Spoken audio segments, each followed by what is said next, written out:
சரி நான் கூப்பிட்றேன் வாங்கிக்கலாம் வரலன்னா அப்போ நான் எடுத்து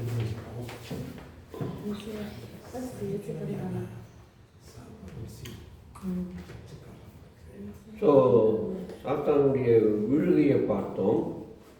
இப்போ தொடர்ந்து அவனுடைய ஒரிஜினல், அவனுடைய ஆதி என்னங்கிறது பார்த்தோம். அவனுடைய மூலத்தை பார்த்தோம். சாத்தானுடைய மூலம், சாத்தானுடைய மூலம், மூலம்னு மூல வியாதி சொல்லுங்க.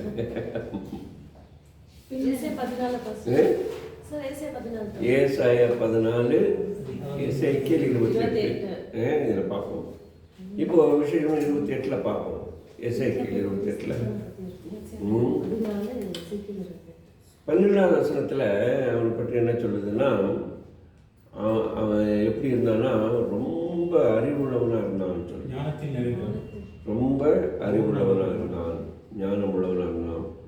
ரெண்டாவது அழகில் குறையில்லாதவனாக இருந்தான், பூர்ண அழகுள்ளவனாக இருந்தான், பெர்ஃபெக்ட், குறையில்லாத அழகுள்ளவனாக இருந்தான். அவனுடைய உடம்பை சுற்றிலும் கற்கள் நிறைந்திருந்தன. அதாவது வெளியேறப்பட்ட கற்கள். என்ன, நம்ம எத்தனை கற்கள் இருக்குன்னு கணக்கு போடுறோமோ அத்தனை கற்களும் அவனை சூழ அவனுடைய உடம்பெல்லாம் அல்லது அவனுடைய இதெல்லாம் இருந்தது.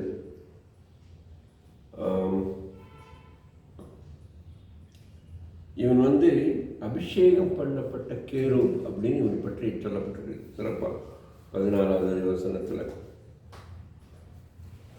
ஒருவேளை இவன் தலைமை தூதர்கள் ஒருவனாக இருந்திருக்கக்கூடும். மிகாவேல், காப்ரியேல் போல இவனும் ஒரு உயர்ந்தவனாக இருந்திருக்கக்கூடும் அப்படின்னு நம்ம நம்பப்படுகிறது. இவன் ரொம்ப அழகில் சிறந்தவனாக இருந்ததுனால, ஞானத்தில் சிறந்தவனாக இருந்ததுனால பெருமைக்குள்ளவனாக மாறிவிட்டான்.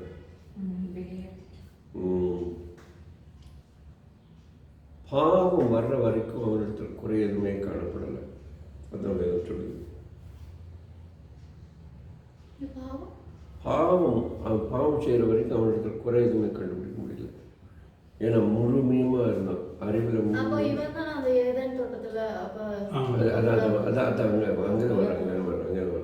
அதாவது ஏதேன் தோட்டத்து பாவத்தில் இல்லை, இவனுடைய பாவம். இவன் எப்போ விழுந்தானுங்கிறது நமக்கு தெரியாது, அதுக்கான காலகட்டம் நமக்கு சொல்ல முடியாது. சரிங்களா? அதனால் ஆதியிலே அப்படின்னு தான் வேதம் சொல்லுது. ஆதியிலே தேவன் வானத்தை பூமியை படைத்தார், சிருஷ்டித்தார். அது பிறகு இடையில ஒரு பெரிய ஒரு கேப் இருக்கிறது, ஒரு இடைவெளி இருக்கிறது. அந்த இடைவெளிக்கு பிறகு அப்போ அந்த இடைவெளி வர்ற அந்த காலகட்டத்தில் அவன் விழுந்திருக்கக்கூடும்.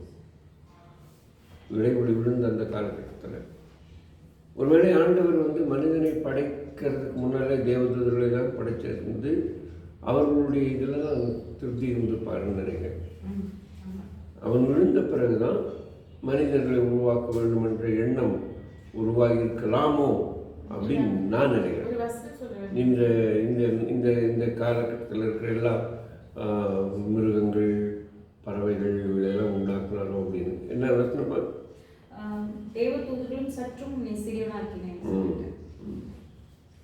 மனிதர்களை அப்படி ஆக்கினாரு. ஆனால் தேவதூதர்களை காட்டிலும் சிறுவனாக்கினாலும் தேவதூதர்கள் விழுந்து போன போது அவர்களுக்காக ஒன்றுமே செய்யவில்லை. மனிதர்கள் விழுந்த போது அந்த அந்த நிமிஷமே அவருக்கு ஒரு ரட்சிப்புக்கான வழியை உண்டாக்கினார். அதனால மனிதர்கள் தேவதூதர்கள் விட உயர்ந்தவர்கள், தேவதூதர்கள் விட சிறியவராக படைத்தார். ஆனால் ரட்சிப்பின் அடிப்படையில் அவர்களை விட உயர்ந்தவர்கள் அப்படி.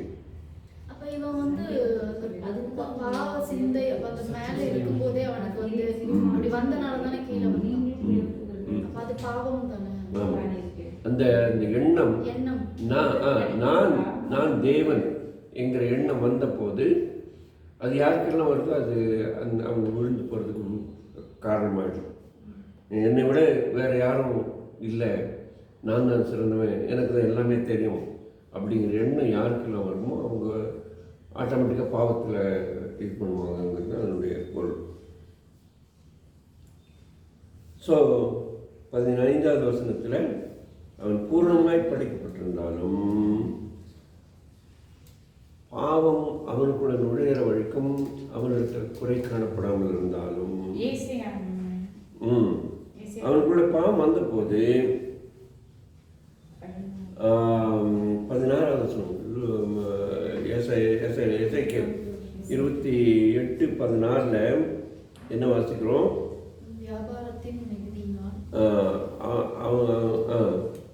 கொடுமை அதிகரித்து பாவம் செய்தாய். பாவம் செய்கிற வரைக்கும் 15 நல்லவனாக இருந்தான். பாவம் உள்ள பூந்துருச்சு.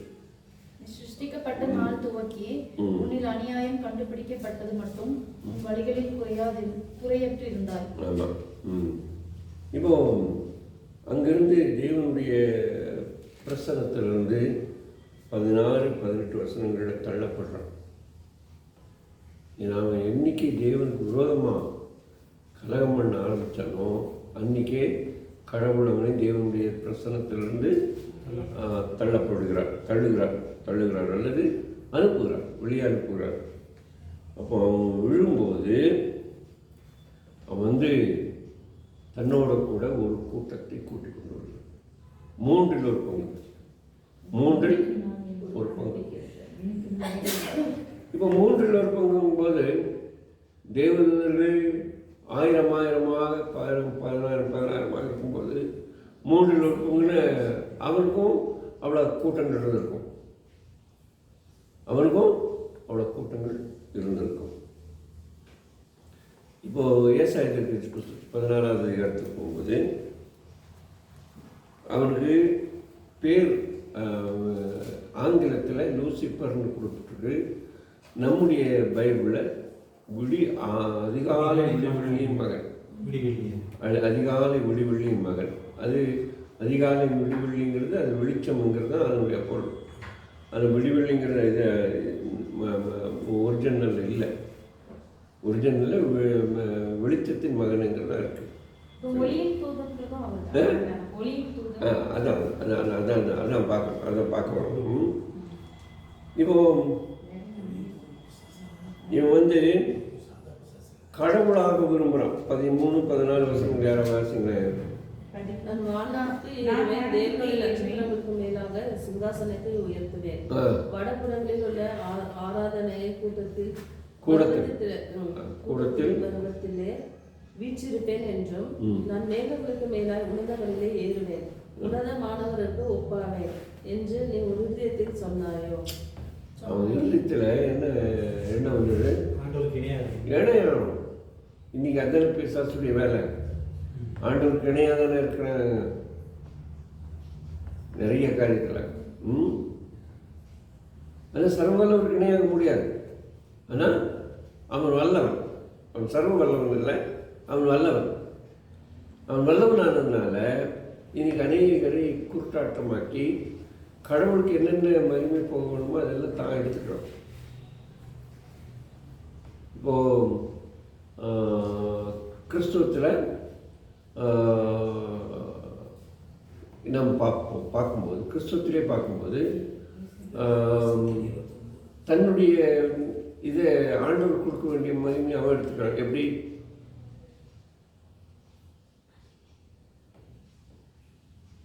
கிறிஸ்துவத்தில் நாம் ஆண்டவர் கொடுக்கக்கூடிய மகிமையை அவன் எடுத்துக்கிறான். எப்படி? குறிப்பாக அதாவது ஆராதனை பகுதியை நம்ம சொல்லும்போது குறிப்பாக கத்தோலிக்கர்கள், நம்ம பாரம்பரிய கிறிஸ்தவர்கள் தேவனுக்கு இணையாக யாரை வச்சிருக்காங்க? முதல்ல ஆண்டவருக்கு இணையாக மாதாவை உயர்த்தி வைத்திருக்கிறாங்க. அதனால தான் அவங்கள தேவ மாதான்னு சொல்கிறாங்க. தேவ மாதா.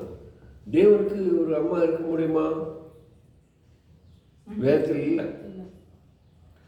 அதனால தான் ஒரு பெரிய பிளவு பைபிள் நம்ம சர்ச் ஹிஸ்ட்ரியில் பார்க்குறோம். இந்த சர்ச் ஹிஸ்ட்ரியில் உங்களுக்கு யார் சர்ச் ஹிஸ்ட்ரி நடத்துனாங்கன்னு தெரியாது. ஸ்டான்லி ஒரு ஒரு குழப்பம் வந்தது. ஒரு குழப்பம் வந்த போது தேவ மாதாவா கிறிஸ்து மாதாவா? ஐயா இங்கே கொஞ்சம் கேளுங்க. மரியாள் தேவ மாதாவா அல்லது கிறிஸ்து மாதாவா? ரெண்டு குரூப் இருந்துச்சுல்ல சார்? ஆமாம். தியோகட்டாஸ் என்கிறது ஒரு வார்த்தை, கிரேக்க வார்த்தை. தியோகட்டாஸ்னு என்ன அர்த்தம்? தேவ மாதா. கிறிஸ்டோகட்டாஸ்னா கிறிஸ்துவின் மாதம். ஆக கிறிஸ்து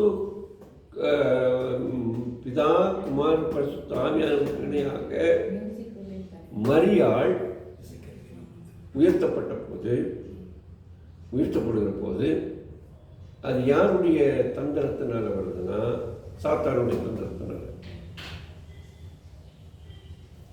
அதனால இன்னைக்குமே மரியாவை தேவ மாதம் தான் கூப்பிடுறாங்க. இன்னைக்குமே அவர்கள் தேவ மாதம் அல்ல, அவர்கள் நம்மை போல ஒரு சாதாரண ஒரு மாதம். பெந்தேகோஸ்தே நாளிலே சாதாரண மனுஷியாக இருந்து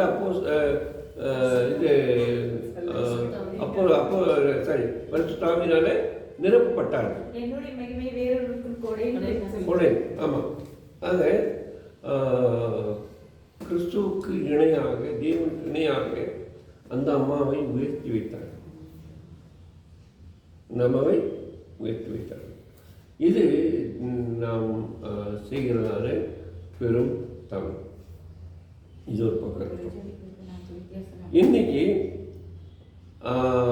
கத்தோலிக்க ஆலயங்களுக்கோ ஆர்த்தடாக்ஸ் ஆலயத்துக்கு போகும்போது மரியாவுக்குன்னு தனியாக ஒரு பீடம் இருக்கும். அங்கே போய் எல்லாம் செய்வாங்க. இப்போ வேளாங்கண்ணி எல்லாமே அவங்களுக்காக நேர்ந்து கொள்ளப்பட்டது. மேரி சர்ச் அப்படிதான். அந்தோனியார் சவேரியார்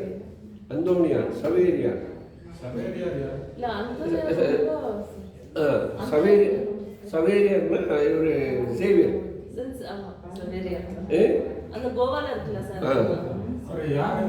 அவங்க எல்லாம் மிஷினரிகள். அவங்க எல்லாம் ஊழியத்துக்கு வந்தவங்க.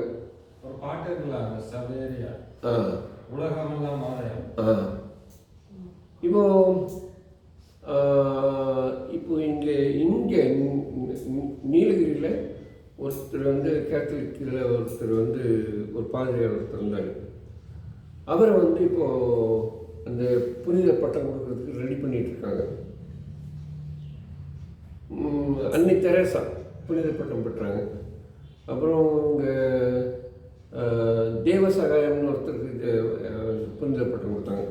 புனிதர்கள் தேவனுக்கு இணையாக வந்துடுறாங்க. அவங்க என்ன சொல்கிறாங்க, அவங்ககிட்ட வேண்டிக்கிறாங்க.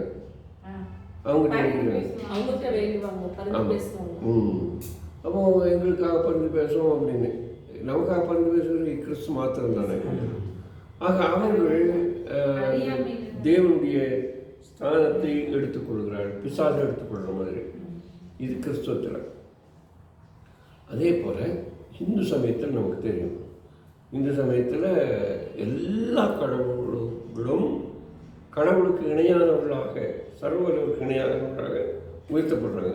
அது இந்து சமயத்தில் எல்லா இதுலையும், முஸ்லீமில் இருக்குது, சீக்கில் இருக்குது, எல்லாருமே கடவுளுக்கு. அது யார் மூலமாக வருதுன்னா பிசாசு மூலமாக வருது. ஏன்னா நீங்கள் எல்லாம் இப்போல்லாம் உங்களுக்கு தெரியாத மதங்களை பற்றியெல்லாம் உங்கள் யூடியூப்லலாம் பார்க்கலாம். நீங்கள் என்னென்ன மதங்கள் இருக்குது, என்னென்ன கூத்தெல்லாம் நடக்குதுன்னு சொல்லி. எல்லாமே தெய்வத்தின் பேரால் தங்களை தெய்வமாய் காட்டுகிற மனிதர்களால் வருகிறது. ஸோ பிசாசு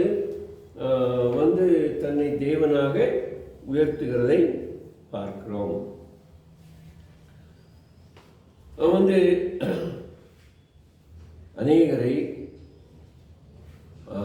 வழி திருப்பி விடுகிறவனாக காணப்படுகிறான்.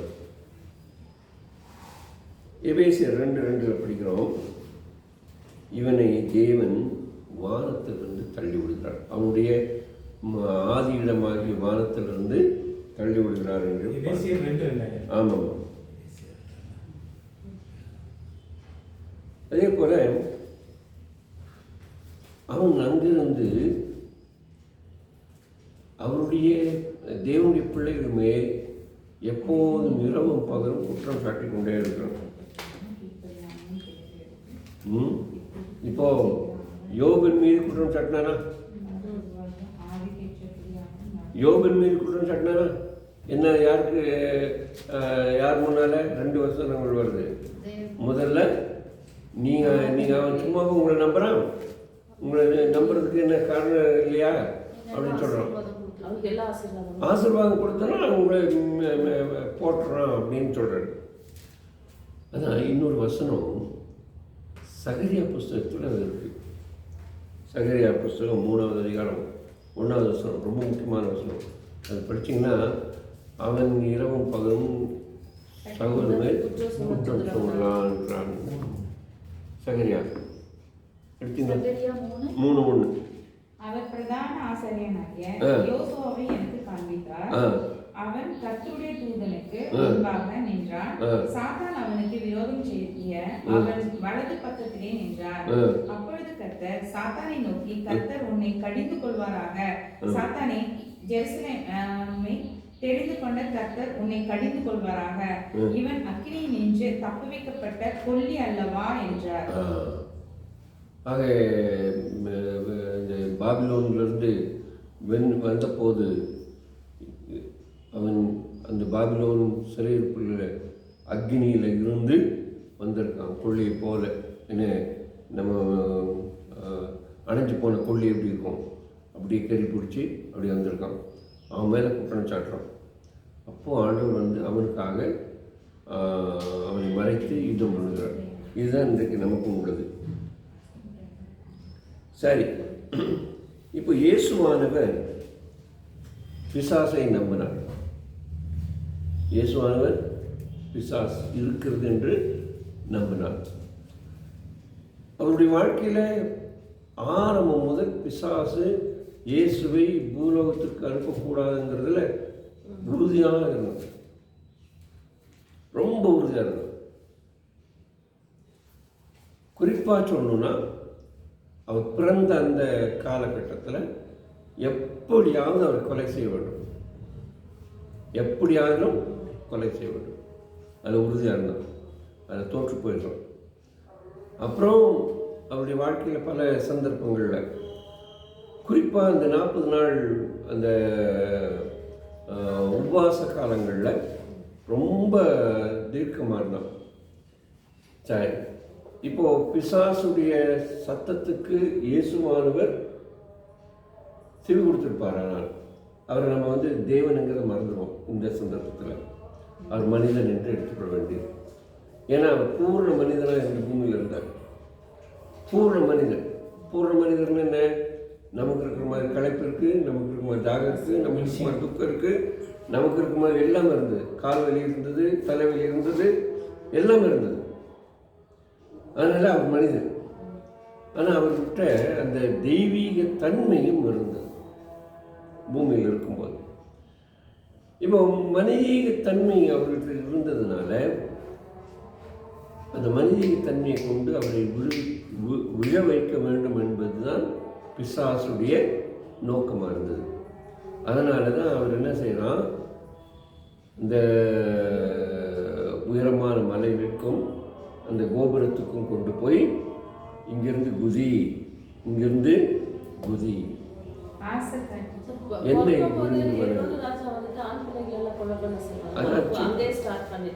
அதான் அங்கிருந்தே அதான் சொன்னேன். அப்போ இருந்து என்ன, இயேசு பிறந்த போதே அவர் இருக்கக்கூடாது. ஆனால் அதிலெல்லாம் ஜெயிச்சு வந்தார்.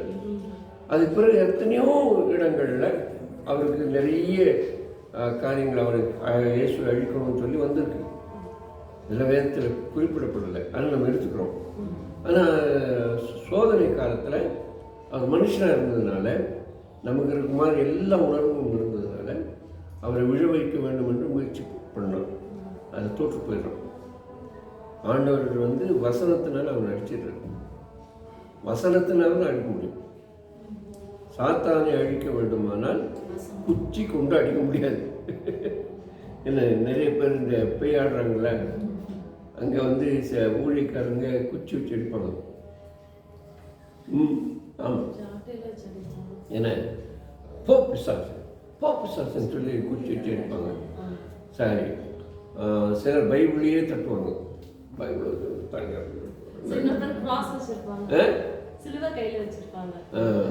அது கேத்தலிக்ஸு. ஸோ அப்படியெல்லாம் செய்ய வேண்டியதில்லை. பைபிள் வசனம் உனக்கு இங்கே இல்லை, இடம் இல்லை, மரியாதையாக போயிடும். இயேசுவின் ரத்தத்தை தெளிக்கடை மேலே அதிகாரம் செலுத்தி அதட்டி வெளியேற்றும். ஆமாம். ஸோ இப்போ இந்த இதில் அவன் குற்றம் சாட்டுறான். அந்த குற்றம் சாட்டுற படிங்களேன், திரும்ப ஒரு முறை கேளுங்க. சகரியா 3:1, நீ அக்கினியிலிருந்து தப்புப்பட்ட கொள்ளிக்கட்டை. சகரியா 3:1. அதான் 3:1 படிங்க.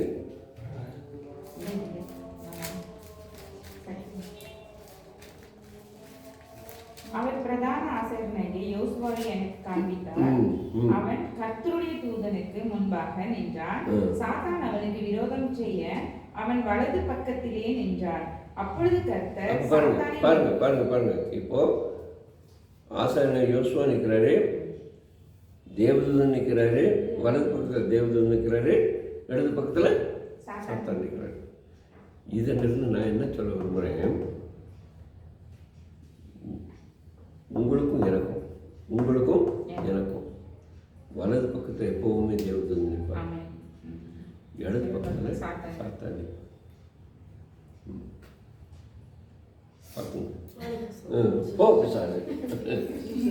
ஸோ சாத்தான் இடது பக்கத்தில் நின்றுட்டே இருப்போம், குற்றம் சாட்டிகிட்டே இருப்போம். என்ன வெளிப்படுத்தின விஷயத்தில் இருக்குது, அதை பற்றி படிப்போம். ஸோ இப்போது நான் சொன்ன மாதிரி எப்படியாவது இயேசு கிறிஸ்துவை அழிக்க வேண்டும். எப்படி யோசுவா மேல் குற்றச்சாட்டு அழிப்பார், இயேசுவின் வாழ்க்கையில் அவர் அழிக்க வேண்டும். அதுக்காக நம்ம சொன்னதுனால பிறந்த நாள் முதல் கொண்டு சிலுவை வரைக்கும் இருக்கணும். இப்போது அந்த சோதனையில் இயேசு விழுந்து போகிறதுக்கான வாய்ப்பு இருந்ததா இல்லையா? வாய்ப்பு இருந்துச்சுன்னா ஒரு மனுஷனாக இருந்தாங்க. வாய்ப்பு 100% இருந்தது. ஏன்னா ஒரு நிமிஷத்தில் இடம் காட்டுறாரு இயேசுக்கு. ஏன்னா அவர் மனுஷன், அதனால தான் எல்லா இடமும் காட்டுறாரு.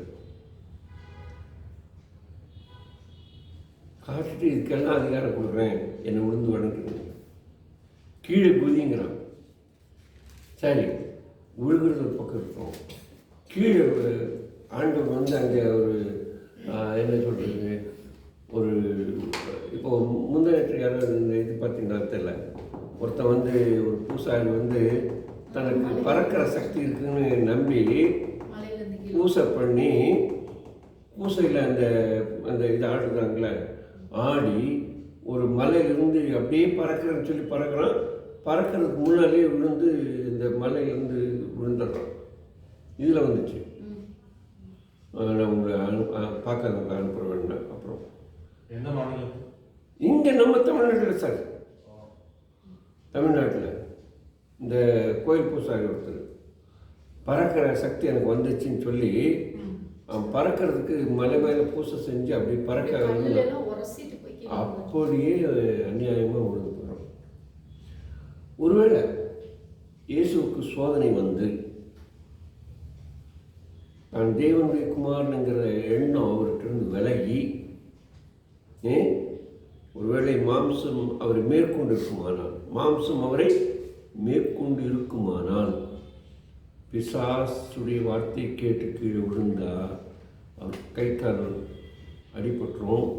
கை கால் அடிபட்டது என்னவாக இருக்காது, பூர்ண பலியாக மாறாது.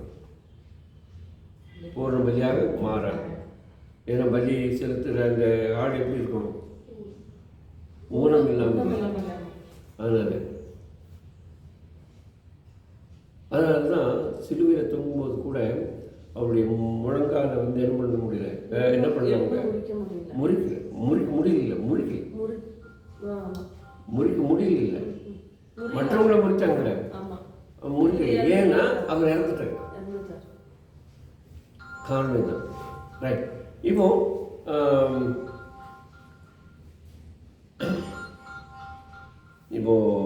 ஆண்டவர் வந்து யோவான் 8:44 சொல்கிறாரு, ஒரு விசுவாசிக்காரங்களை பார்த்து, எப்பா உங்கள் அப்பா யாருன்னா 8:44 உங்கள் அப்பா யாருன்னா பிசாசு. நீங்களாம் யாருக்கு பிறந்திருக்கீங்க, யாரை பின்பற்றுங்க? உங்கள் பிதாவாகிய பிசாசினால் உண்டானவர்கள். நீங்கள் உங்கள் பிசாசினால் உண்டானவர்கள். அதனால தான் இந்த யோபு 1ஆவது அதிகாரத்தில் 6வது வசனத்திலிருந்து அவன் வந்து அவரை ஆட்கொள்ள முயற்சிக்கிறத பார்க்குறோம். ஸோ இப்போ இந்த ஆதி முதல் கொலைபாதகன். சரி, இங்கே கேளுங்க. இப்போ இந்த லூசிஃபருடைய குணாதிசயங்களை நான் ஒரு லிஸ்ட் தரேன், நீங்கள் எழுதிட்டு அப்புறம் பாருங்கள். முதலாவது அவனுடைய கேரக்டர், அவனுடைய குணாதிசயம். லூசிஃபருடைய குணாதிசயம். முதலாவது அவனை இயேசுவானவர் என்ன சொல்கிறாருன்னா, மத்தேயு சுவிசேஷம் 13வது அதிகாரம் 19வது வசனத்தில், அவன் ஒரு திருடன் சொல்லுது. 13:19. அவன் தேவனுடைய ராஜ்யத்திற்கு உரியவைகளை மனதில் வைக்காதபடி அதை திருடி போடுகிறான். திருடன் விதைக்கிறனுடைய ஓமையில் சொல்கிறார். ரெண்டாவது ரொம்ப தந்திரசாலிங்க. ஆமாம், உங்களை விட என்னை விட ரொம்ப தந்திரவாதி. நீங்களும் நானும் அவனுடைய தந்திரத்தினால மயங்கி விழுந்துருவோம். தந்திரசாலி. 2 கொரிந்தியர் 11:3. ஏவாள் அப்படிதான் அவனுடைய தந்திரத்தினால விழுந்து போனார். 2 கொரிந்தியர் 11:3. 11:3. ஆமாம்.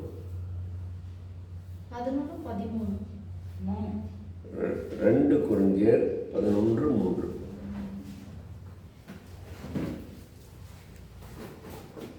சரிங்களா?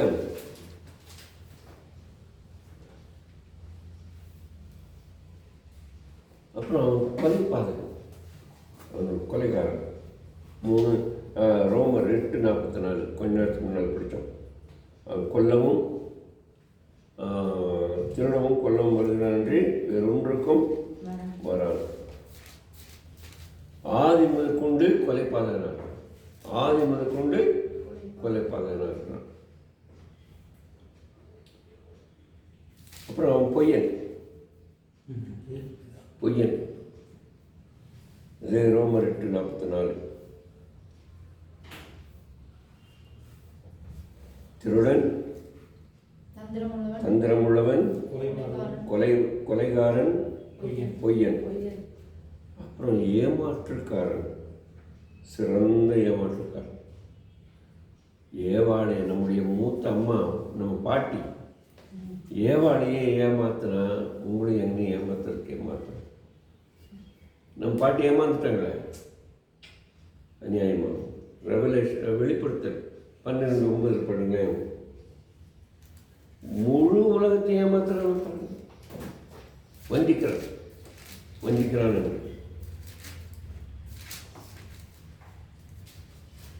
ஸோ இது தான் அவனுடைய குணாதிசயம்.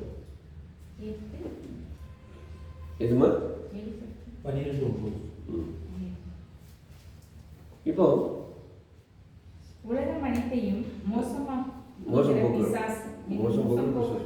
பிசாசு என்றும் சாத்தான் என்றும் சொல்லப்பட்ட பழைய பாம்பாகிய பெரிய வலு சர்ப்பம். சரி. இப்போ கேளுங்க. இப்போ திடீர்னு ஒருத்தர் வந்து நான் தான் சாமிங்கிறார். அந்த ஆசாமி வந்து என்ன சொல்கிறாரு, நான் தான் சாமிங்கிறாரு. எத்தனை பேரை விட்டுன்னு இருப்பாங்க? ஏமாத்தணும் தானே. ஸோ இப்போ இந்த மனுஷன் வந்து தன்னை சாமி என்று சொல்லும்போது மனுஷன் வந்து செய்கிறதில்ல, மனுஷன்கிட்ட இருக்கிற அந்த ஆவி செய்யுது. அப்போ அந்த மனுஷனுக்குள்ள அந்த ஆவி உள்ளே போகுது. இந்த இந்த கெட்ட ஆவி அல்லது சத்ரு சாத்தான் உள்ளே போய் நீ சாமின்னு சொல்லு. எங்கப்பா தீபாவளி அப்போ இந்த விபூதி தட்டெல்லாம் வச்சு சொல்லுவாங்க. அப்படி சொல்லும்போது அண்ணா அக்காக்கெல்லாம் அப்படி விபூதி திருநீர்லாம் வச்சுருவாரு. எனக்கிட்ட அந்த வேலையாக அப்போ அவங்களுக்கு என்ன சொல்றதுன்னு தெரியாம சொல்லுவாங்க, என்ன ஏத்துக்கோ, உனக்கு நான் தேவையானது எல்லாத்தையும் செஞ்சு. உண்மைதான். சார், இந்த பேய் பிடிச்சவங்க பசுஸ்கெல்லாம் இருக்காங்களே, அவங்க மேல கூட அந்த செத்தவங்க ஆவி வராது, இந்த ஃபாலன் ஏஞ்சல்ஸ். எஸ், செத்த ஆவி ஒரு நாளும் வராது. அவங்க வந்து இடைப்பாளர்களுக்கு போயிடுறாங்க. இவங்க வந்து ஃபாலன். ஆமாம், அதாவது இயேசு கிறிஸ்து ஏற்றுக்கொண்டவங்களும் இடைப்பாளர்களுக்கு போகிறாங்க, இயேசு கிறிஸ்து ஏற்றுக்கொள்ளாதவங்களும் இடைப்பாளர்களுக்கு போகிறாங்க. அவங்க ஒரு நாளும் பூமியில் நடமாட மாட்டாங்க. ஆக்சிடென்ட் ஆவியெல்லாம் வருது. ஏன் ஆக்சிடென்ட் ஆகல? அதெல்லாம் இவர் ஏமாற்ற. ஆமாம்மா, இவர் தான் நான் தூதர்கள் தான் இவங்களுக்குள்ள வராங்க. மரித்து போன தூதர்கள் தான் மரித்து போன தூதர்கள், விழுந்து போன தூதர்கள்.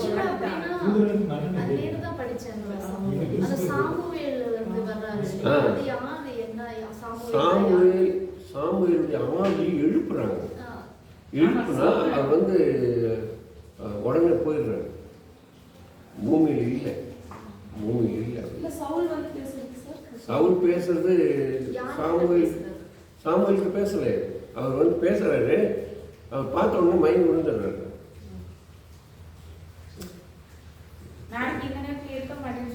ஆமாம், அது ஆண்டவருடைய ஆவியானவர் அவர் பேசுறாரு. ஏன்னா அது செத்து போனவங்க இழைப்பாரு. என்னுடைய தூக்கத்தை கெடுத்தேன்னு சொல்கிறார். அந்த தூக்கத்தை எழுப்பி கொண்டு வரதுனால. ஸோ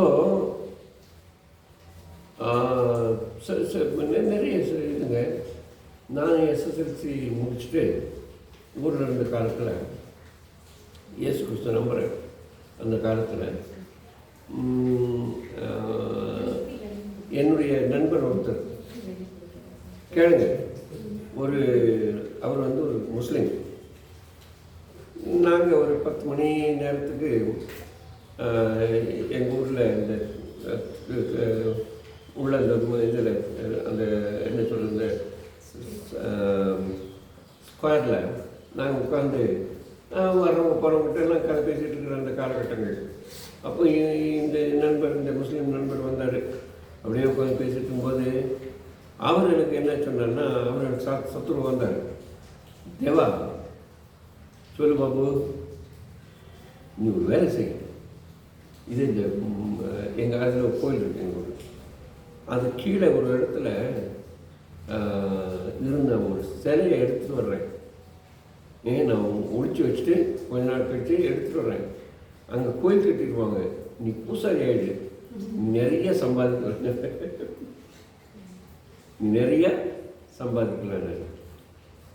ஸோ அந்த விதையை யார் விதைக்கிறது? பணக்காரனாகவும் பேராசக்காரனாகவும் விதை சத்து ஆக ஏமாற்றம். அப்போது இயேசு கிறிஸ்து ஒரு அளவுக்கு தெரிஞ்சு வச்சுருக்கு. எங்கிட்டயே நீ இது செய்யும்போது சாதாரணமானவங்களை என்ன செய்ய முடியாது இல்லையா? ஸோ அந்த மாதிரி. ஸோ சத்துருவுடைய வேலைகள் அதெல்லாம். இப்போ சத்துருவுக்கு பைபிள் நிறைய பேர் இருக்குது. அது என்னங்கிற மாதிரி பார்த்தோம்.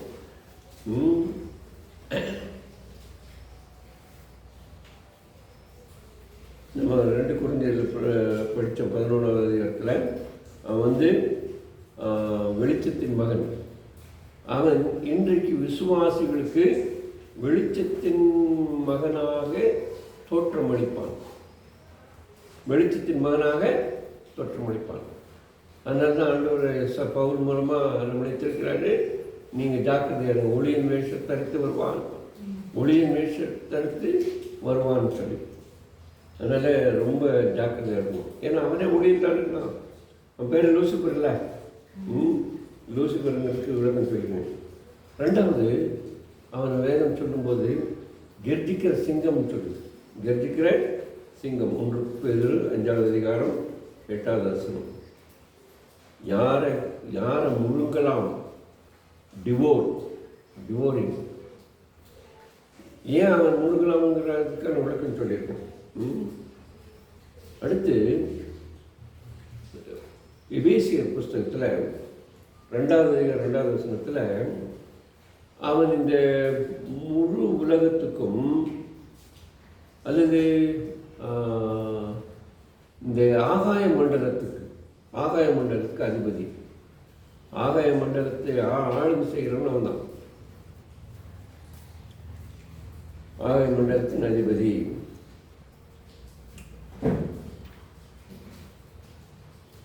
வெளிப்படுத்தின விசேஷம்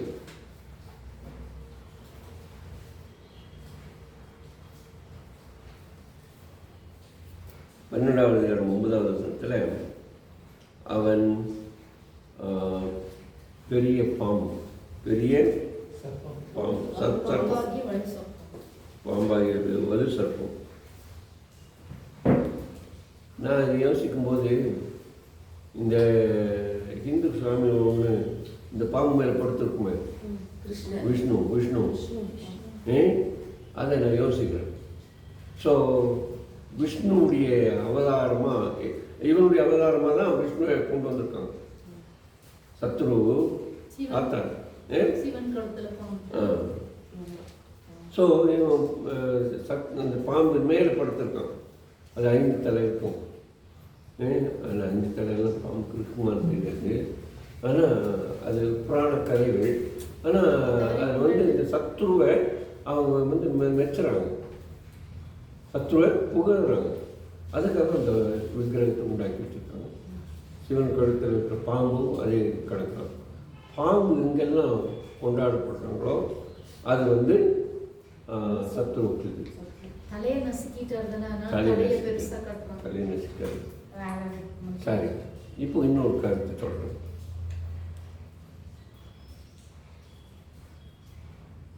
இங்கே இருக்கிறவங்க எல்லாம் மனம் திரும்பினவங்க. சரி, பிஷப் கையில் ஒரு குச்சி இருக்கும், பார்த்துருக்கீங்களா? ஒரு சிலருடைய கையில் இந்த இதாக வளைஞ்சிருக்கும். அது பாம்பு போல இருக்கும். இன்னும் சொல்ல போனால் இந்த ஆர்த்தடாக்ஸ் சர்ச்சில் உள்ள பிஷப் மார்க்கையில் இருக்கிற அந்த செங்கோலில் 2 பக்கமும் 2 தலை உள்ள பாம்பு இருக்கிற மாதிரி இருக்கும். அது அவங்க கையில் பிடிச்சிருப்பாங்க. அது எதுக்கு அப்படின்னா, இவங்க யாரும் அந்த பாம்பை வணங்குறதில்ல. பழைய பாம்பாகிய சத்துருவை நாங்கள் மேற்கொண்டிருக்கோம். நாங்கள் மேற்கொண்டதுனால இந்த இதை வச்சு நாங்கள் எங்கள் மக்களை ஆட்சி செய்கிறோம். நீ எங்கள் மக்கள் மேலே ஆட்சி செய்யறதுக்கு அதிகாரம் இல்லைங்கிறது காட்டுறோம். அது ஆடுகள் மேய்ப்பன, இந்த வளைவு அந்த இதை பிடிச்சி எடுக்கிறதுக்கு. ஆனால் மோஸ்ட்லி அதனுடைய அர்த்தம் இது என்ன, நாங்கள் எங்கள் மக்களை மேய்க்கிறோம். பிஷப் தான் மேய்ப்பர். அப்படிதான் இவங்க சொல்கிறாங்க. ஃபாதர், ரெவரண்ட் எல்லாம் கீழே இருக்கிறவங்க, என்ன உடன் ஊழியர்கள் கீழே இருக்கிறவங்க. ஆனால் பிஷப் மேலே இருக்கிறார் இல்லையா? மேலே இருக்கிறவர் என்ன சொல்கிறாரு, சத்துருவே நான் உன்னை மேற்கொண்டோம், நாங்கள் உன்னை மேற்கொண்டோம், நீ எங்கள் கையின் கீழ் இருக்கிறாய், உனக்கு இவர்கள் மேல் அதிகாரம் இல்லை என்று சொல்லக்கூடிய ஒன்றாக இருக்கிறது. எப்படிங்கிற அந்த இஸ்ரேல் ஜனங்களை மோசே இது பண்ணும்போது வெண்கலத்துல செஞ்சு அது பார்த்தவங்க உயிர் பழைப்பாங்கன்னு சொல்லிட்டு பாம்பு அதுக்காக கூட வச்சிருக்கலாம். இல்லை, அதுக்காக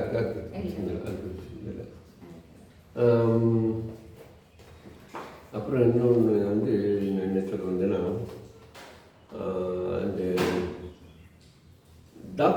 இருக்குல்ல, ஆமா நான் இப்ப நினைச்சேன் டாக்டர் இல்லை, ஆமா, அந்த ரெண்டு சின்ன. பாம்பு இப்படி சுத்திட்டு இருக்க மாதிரி ரெண்டு சின்ன. தலை இப்படி. அது வந்து அதுதான் மோசோட இதை. ஆமாம், அது வந்து மோசையினுடைய, பயங்கர வந்து விளையாட்டு. அதுதான் மோசையினுடைய. ஓ, ம். ஆமாம், அது- டாக்டர் சிம்பிள் பல்லே அதுதானே ஆமா, ஆமா. ரெண்டு பாம்பு சுத்திட்டு இப்படி தலை இப்படி. ஆமாம். சரி, இப்போ சாத்தானுக்குள்ள சில இது பார்த்துட்டு வரோம். இந்த உலகத்தினுடைய அதிபதி அப்படின்னு சொல்லி அவனுக்கு பேர் இருக்கு. அப்புறம் ஆமாம், யோவான் 14:30, இந்த உலகத்தினுடைய 14:30. அப்புறம் 2 கொரிந்தியர் 4:4 இந்த உலகத்தின் கடவுள், இந்த உலகத்தின் கடவுள், அதாவது உலகத்தின் தேவனானவன், உலகத்தின் பிரபஞ்சத்தின் தேவன் அப்படின்னு. உலகத்தின் அதிபதி, உலகத்தின் கடவுள். ஆமாம், 2 கொரிந்தியர் 4:4 உலகத்தின் கடவுள், பிரபஞ்சத்தின் கடவுள், பிரபஞ்சத்தின் தேவனானவர் உங்கள் மனக்கண்களை குள்ளாக்கி இருக்கக்கூடினால் அப்படிங்கிற ஒரு இது பார்க்கணும். அவன் இருக்கக்கூடிய இடம் அல்லது அவன் வந்து ராஜாவாக இந்த ஆழமான குழிக்கு அரசன் அப்படிங்கிறது இருக்கு. அந்த அவனுடைய இடம் நரகம். நரகம்ங்கிறது வந்து வெளிப்படுத்தல் 9:11 படிங்களேன். வெளிப்படுத்தல் 9:11.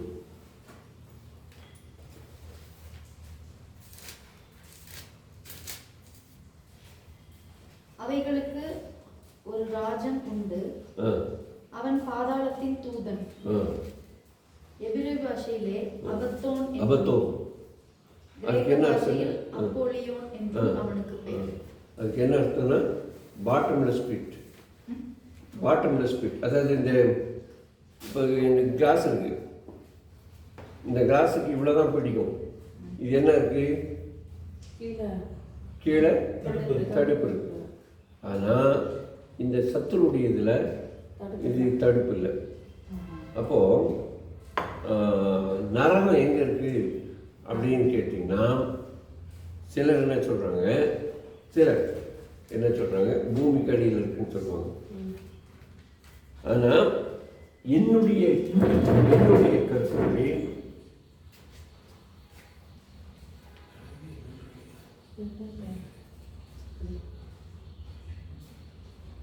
என்னங்க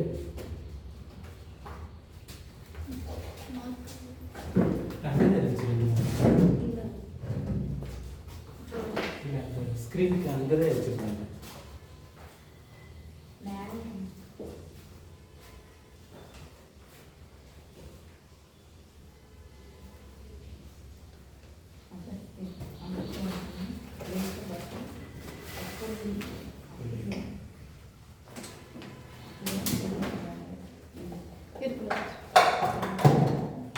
இருக்காமா? இந்த ட்ரால பாருங்க, ட்ரா இருக்கு.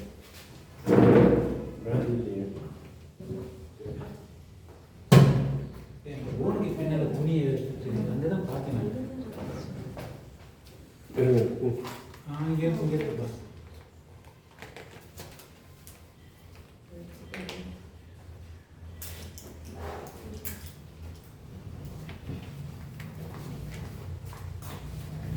நம்முடைய கோணம், சூரியன், சந்திரன், சுக்கிரன், பூமி, செவ்வாய் அப்படின்லாம் இருக்குல்ல. இப்போ இது பூமியில் எடுத்துக்கோங்க, சரிங்களா? இது பூமியில் எடுத்தால் பொதுவான எல்லாருடைய நம்பிக்கைப்படி இதுதான் நரகம். பூமி கீழே. ஆனால் அதுக்கான வாய்ப்பு குறைவு. பரலோகம் எங்கன்னா சூரியனுக்கு மேலே 1, 2, 3. ஸோ என்னுடைய கணக்குப்படி அது பொதுவாக வேத இதுபடி இதுதான் நரகமாக இருக்கும். இது சார். நரகம். பூமியை சுற்றிலும் இருக்கும். பூமி சுற்றில பூமி மாதிரி இதெல்லாம் சுற்றி தானே இருக்கு. அப்போ அந்த மாதிரி ஒரு இடம், இந்த வெளியிடம் அதுதான் இதாக இருக்கக்கூடும், இதில் இருக்கக்கூடும்.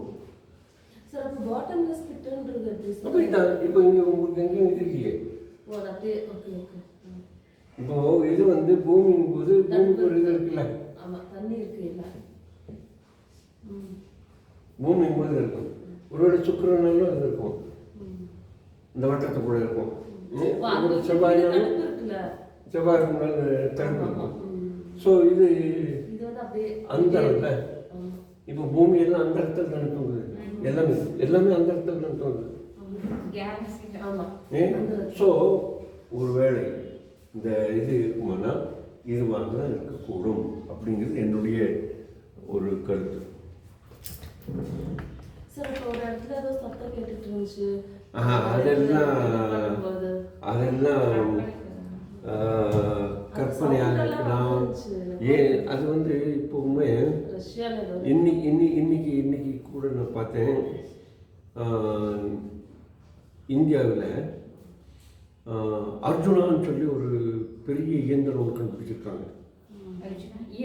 இயந்திரம் என்ன, இது வரைக்கும் வெளிநாடுகள்ல இருந்து அந்த மாதிரி இயந்திரம் கொண்டு வந்து பூமியை தொலை போடுவாங்க. இப்போ வந்து போர்வெல் மாதிரி இல்லை, வண்டிகள்லாம் போகிறது. இப்போ கடல் மெட்ரோ மாதிரி பூமிக்குள்ள தொலை போடுறது. அது வந்து இது வரைக்கும் வெளிநாட்டில் இருந்து வாங்கிட்டு வந்தாங்கன்னா இப்போ வந்து அர்ஜுனாங்கிற அந்த இதை வச்சு செய்கிறாங்கன்னு சொல்லி ஒரு பெரிய ஒரு இயந்திரம். அது இது பண்ணும்போது மேலெல்லாம் கவர் பண்ணிடும். என்ன இது பண்ணி அது அப்படியே போகும். அது வந்து எங்கள் பாம்பேயில் ஒரு இடத்துல இந்த அண்டர் கிரவுண்டு இது ட்ராவல் ரோட் போட்டிருக்காங்க. அதை பற்றி போட்டிருக்காங்க. இந்த இன்னைக்கு வந்து அந்த ஒரு தகவலில் அது வேணும் நான் உங்களுக்கு நான் ஷேர் பண்ணுறேன். அண்டர் கிரவுண்டு இந்த இப்போ அதை வந்து நம்ம நீலகிரி கூட போடலாம்.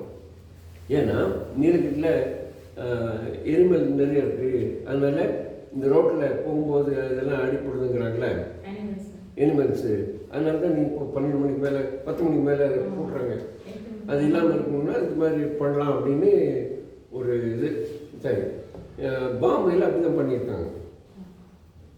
ஸோ பூமியை தொலைச்சி போட்டோம்னா அந்த மாதிரி ஏதாவது தொலைவில் இதை சத்தம் கேட்டுருக்கலாம். அதனால் நீங்கள் சொன்ன மாதிரி அங்கே எங்கே சத்தம் கேட்டுருக்கலாம். ஏன்னா ஒரு ஊர்லேயும் தராங்க.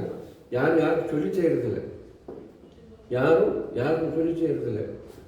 ஏன்னா இப்போது ஈராக் எங்கே அதனுடைய அணு ஆயுதங்கள் வச்சுருக்கு, பூமிகளில் தான். அவருடைய தலைவரே பூமிகளில் தான் முடிஞ்சு கிடக்காரு இல்லையா? ஆக பூமிக்கு அடியில் என்னென்னமோ செய்கிறாங்க. அதனால ஒருவேளை இருக்கலாம். ஆனால் ஆவிகள், செத்துப்போன ஆவிகள் தன்னை தந்த தேவனுக்கு போகும். ஆனால் ஆத்மா மட்டும் என்னவாகும்? இளைப்பாறும் போகும். சரீரம் மண்ணுக்கு போகும், மண்ணோட மண்ணா போகும். நம்மளோட ஸ்பிரிட் வந்துட்டு ஆண்டவர் கிட்ட போயிடுங்க சார். அப்ப ஜட்ஜ்மென்ட் வந்து நம்மளுடைய சோலுக்கு தான். நம்மளோட சோலுக்கு தான் ஜட்ஜ்மென்ட். சர்ச் தான். சரி, நம்முடைய ஆத்மா தான் முக்கியம். நம்ம ஆத்மா தான் முக்கியம். ஆத்மா வந்து காத்துக்கணும், ஆவியை காத்துக்கணும்னு எங்கேயும் சொல்லப்படலை. ஏன்னா உங்கள் ஆத்மாக்களை பாதுகாத்துக்கணும். அந்த ஆத்மா தான் முக்கியம். இப்போ ஆவி இது ஆத்மா இதுங்கிறது ஒரு பெரிய இது. அதை பற்றி நம்ம இன்னொரு நாள் நமக்கு வேணால் நம்ம சிந்திக்கலாம். இப்போ இந்த ஆவி ஆத்மா சரீரம், ஆவி ஆத்மா சரீரம். இப்போ பைபிளில் வெளியேறின சொல்லப்பட்டது, ஆவி தன்னை தந்த தேவனுக்கும் சரீரம் ஆவி ஆத்மா அழியாது இல்லையா? ஆவி ஆத்மா அழியாது. ஆமாம், சரீரம் அழியும். ஆனால் உயிர்த்தெழும்போது இந்த சரீரத்தோடு தான் எழுந்திருப்போம் என்கிற ஒரு கூற்று உண்டு. ஒரு கூற்று என்ன, இந்த சரீரத்தோடு எழுவோம்னு சொல்லி. ஆனால் அந்த சரீரம் இந்த சரீரமாங்கிறது எனக்கு தெரியல.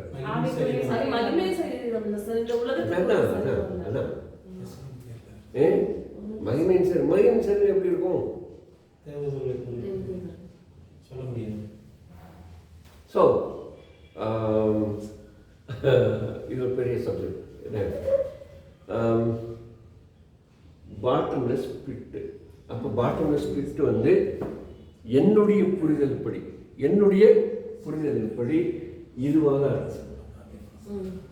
எது இந்த வெற்றிடம் இருக்கு இல்லையா,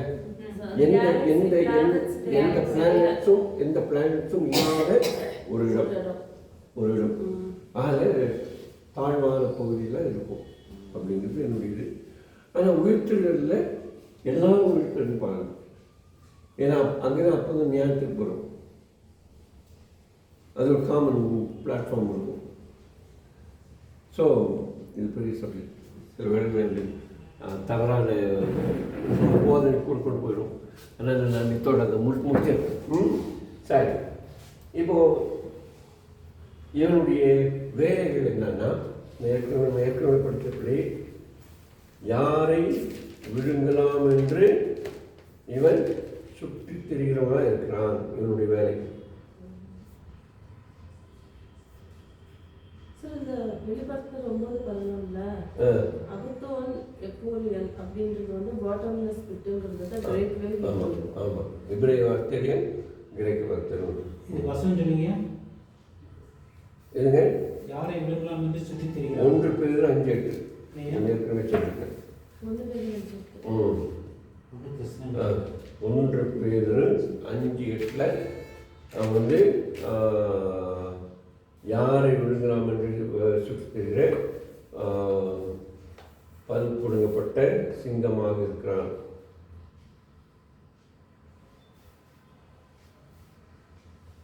அடுத்து இவனுடைய வேலை, இப்பொழுது அவன் செய்கிற வேலை என்னவென்றால், எங்கெல்லாம் முடியுமோ அங்கெல்லாம் துருபதேசத்தை போதிக்கிறான். எங்கெல்லாம் முடியுமோ அங்கெல்லாம் துருபதேசத்தை போதிக்கிறான். அதனால தான் நான் சில இடங்களில் வரும்போது அதை அப்படின்னு நிறுத்துறது, போதனைக்கு அப்பால் போயிடக்கூடாதுன்றதுனால. 2 சரி, இதுக்கு வந்து மத்தேயு 13 25-30 வசனங்களில் வாசிக்கிறோம். அடுத்ததாக 2 Corinthians 4:4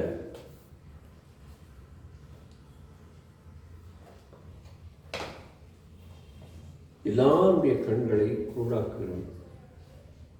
அதாவது சரீர கண்கள் அல்ல, மனக்கண்களை குருடாக்குகிறோம்.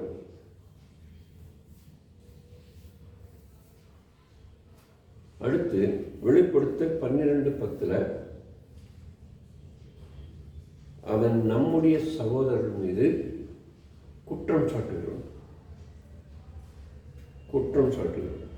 நம்முடைய சகோதரிகள் மீது ஓயாமல் குற்றம் சாட்டிக் கொண்டிருப்பார்.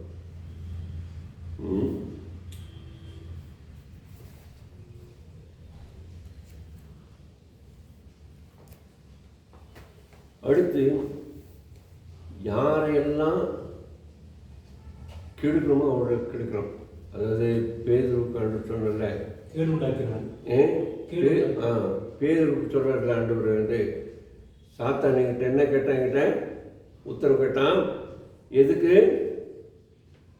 நீங்கள் அரிசி புடைக்கிற மாதிரி புடைக்கிறது.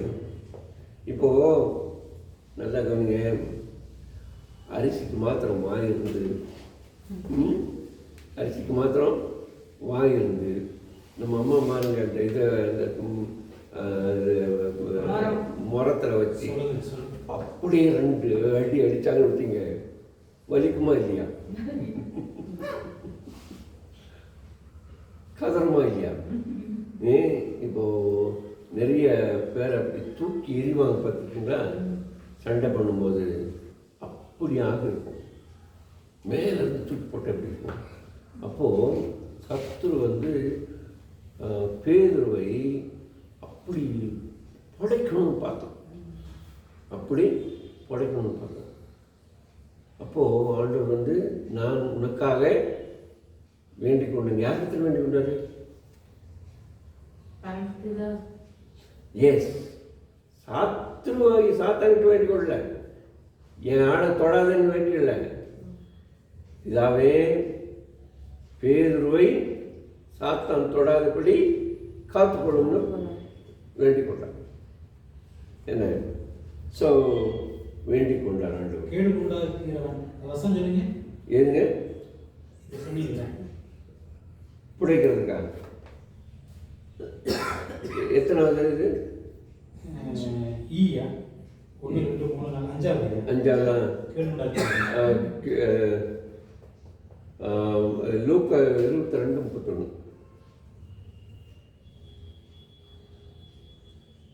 22:31.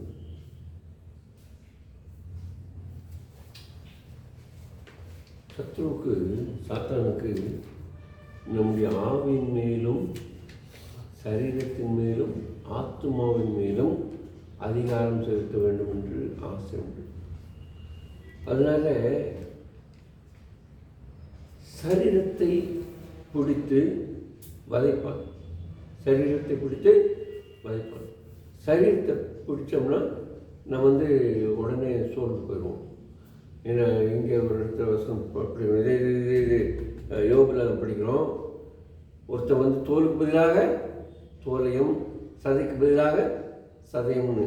அப்போது சதை தோல் இவைகள் வந்து ரொம்ப முக்கியம். நமக்கு வந்து ஒரு சின்ன தோலில் சொல் வந்தாலே தாங்க முடியாது. ஐயோ அப்படிங்கிறோம். என்ன நாசமாக போனதுங்கிறோம். என்ன சத்துருவே அப்படிங்கிறோம். ஆண்டவரேங்கிறோம். ஐயோங்கிறோம். அப்போது அந்த சொறி சின்ன சொறி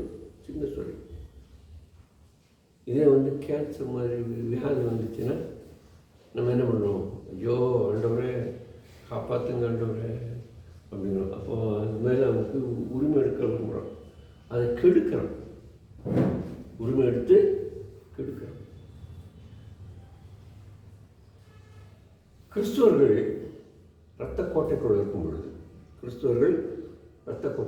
பொழுது சத்துரு உடலை தொடுவதற்கு அவன் பயப்படுவான்.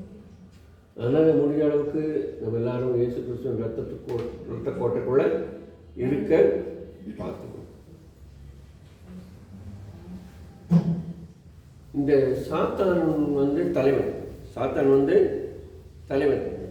இந்த தலைவன் கீழே 2 பேதுரு 2:4 சொல்லுது, நிறைய அசுத்த ஆவிகள் இருக்கிறது. படிக்கிறோம். சாத்தானுக்கு ஏன்னா அவன் தானே எல்லாத்தையும் எடுத்து வந்தான்.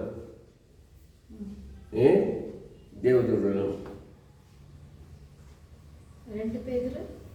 2 பேதுரு 2:4. அப்புறம் யூதா 6வது வசனத்தில் அவன் தன் ஆதி மேன்மையை இழந்து போனான். அதனால் அந்த ஆதி மேன்மைக்கு வர்றதுக்கு என்னென்ன செய்யணுமோ அந்த எத்தனை தில்லாங்காடியும் செய்யலாம். ஆதி மேன்மை இழந்து போனான். எபேசியர் 6:12 ரொம்ப முக்கியமான வசனம், நம்ம படிக்க வேண்டிய முக்கியமான வசனம். எபேசியர் 6:12 மாம்சத்தின்படி நல்விஷமாய் எபேசியர் 6:12 தானே. ஏனெனில் மாம்சத்தோடும் ரத்தத்தோடும் அல்ல, துரைத்தனங்களோடும் அதிகாரங்களோடும்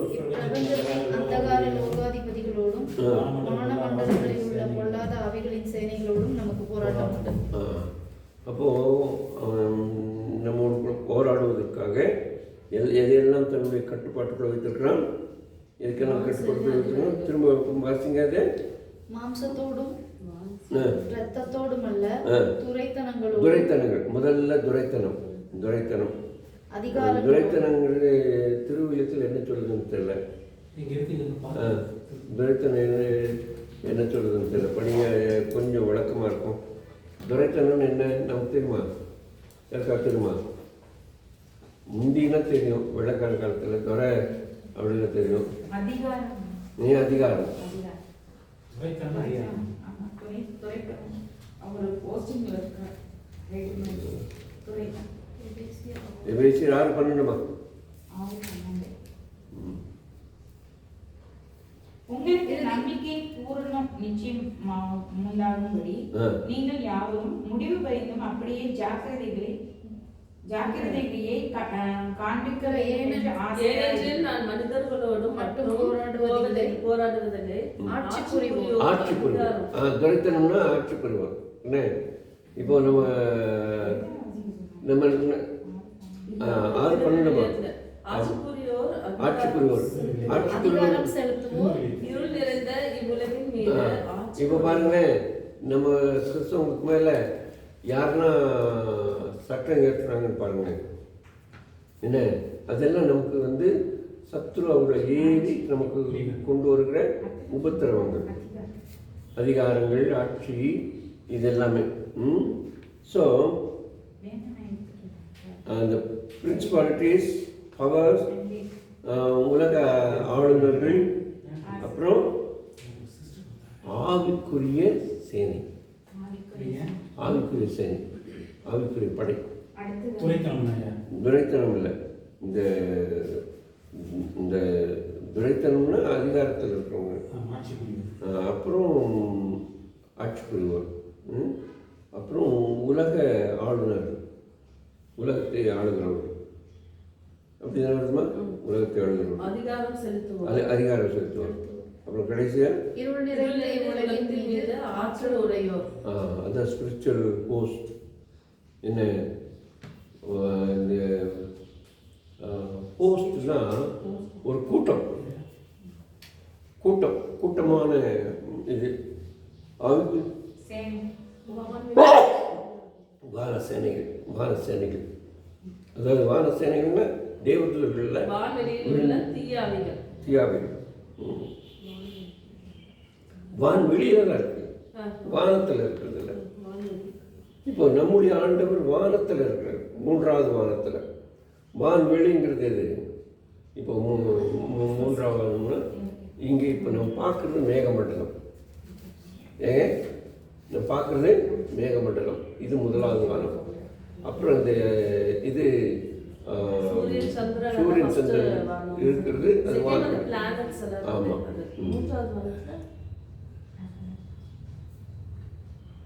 கடைசியாக 8வது அதிகாரம் 44வது வசனத்தில் பிசாசு வந்து பாவிகள் அவனுடைய விருப்பத்தை செய்வதற்கு அல்லது அவனுடைய சித்தத்தை செய்வதற்கு ஏவுகிறது. ரோமர் ரோமரில் யோவன் மனுஷன் யோவன் 8:44. அது வந்து அவன் வந்து அவனுடைய சித்தத்தை செய்கிறது. பிசாசு வந்து அவனுடைய பிதாவாகிய பிசாசானவனால் உண்டானவர்கள். உங்கள் பிதாவினுடைய இச்சையின்படி செய்ய மனதாயிருக்கிறீர்கள். அவன் ஆதி முதற்கொண்டு மனுஷர் கொலைபாதகனாய் இருக்கிறான். சரி, ஆக அவனுடைய விருப்பத்தை நிறைவேற்றுகிறது. இச்சைன்னா விருப்பம். சித்தத்தை செய்ய வலியுறுத்துகிறானே. ஆமாம் ஆமாம் ஆமாம்.